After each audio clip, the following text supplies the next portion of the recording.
අපේ ජේසුස් වහන්සේ ජීවමානයි. අත මෙතුමා අපිට නොපෙනෙන බලයක් මේ මොහොතේ මෙතන ලබා දෙනවා. ඉතින් මම ජීලු දෙනාට මම ආරාධනා කරනවා ජේසුස් වහන්සේ විශ්වාස කරන්න, අනාගත බතුස්තුමා විශ්වාස කරන්න. මෙතෙන්ට අවිලා තමගේ ජීවිතේ සාර්ථක කරගන්න, ලෙඩ දුකෙන් මිදලා හොඳ අනාගත උදා කරගන්න. මම මෙතෙන්ට ආයේ මගේ නෝන ආසනේ පෙළ බේක් ගන්න. නමුත් මම ප්‍රථමතාවට ආවේ දෙසැම්බර් 7 වෙනිදා මේ වන්තෙක් මම දිගට එනවා. ඇත්තේ මම ඉන්නේ මාවනැල්ලේ. මාවනැල්ලේ දා එනකොට මම වීල් එකේ එනකොට මගේ මුල් දවසේ අතක් මගේ තිබුණ උස්සන්න බැරුව. ඊට පස්සේ මම අපි අනාගත වස්තුමන් ළඟට ගියාම එතුමා මට ප්‍රකාශ කරා මගේ හાર્ට් එකේ මේ බ්ලොක් දෙකක් තියෙනවා කියලා. ඉතින් එතුමා ඇත්තම මට කිව්වා මේ විදිහට කරන්න තෙල් ආලේප කරන්න කියලා. ඉතින් ඇත්තම මම ඒ විදිහට කරා. ඇත්තම අද මට කියන්න සතුටුයි. මට දැන් ඒ අතේ තියෙන අමාරු කිසි දෙයක් නැහැ. ජේසුස් වහන්සේගේ පිට සම්පූර්ණ සුවය ලබලා තියෙනවා. ඒ වගේම මම අපි නෝනත් අමාරුන් ගාන නෝනට දැන් ඇත්තම මේ සුවය වෙමින් පවතිනවා. ඉතින් මම විශේෂ ඉල්ලීමක් කරන්න ඕන. මේ මෙතන දිහා ගත්තම ඇත්තම මේ ලෝකේ වෛද්‍ය ප්‍රතිකාර අරගෙන බෑ කියන මට්ටමේ ඉන්න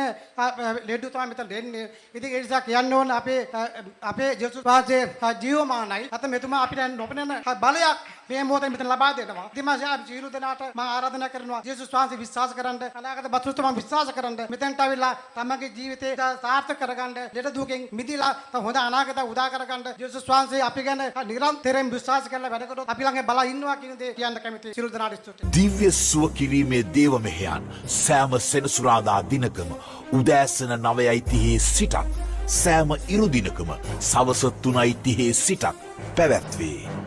විමසි ස්ථානය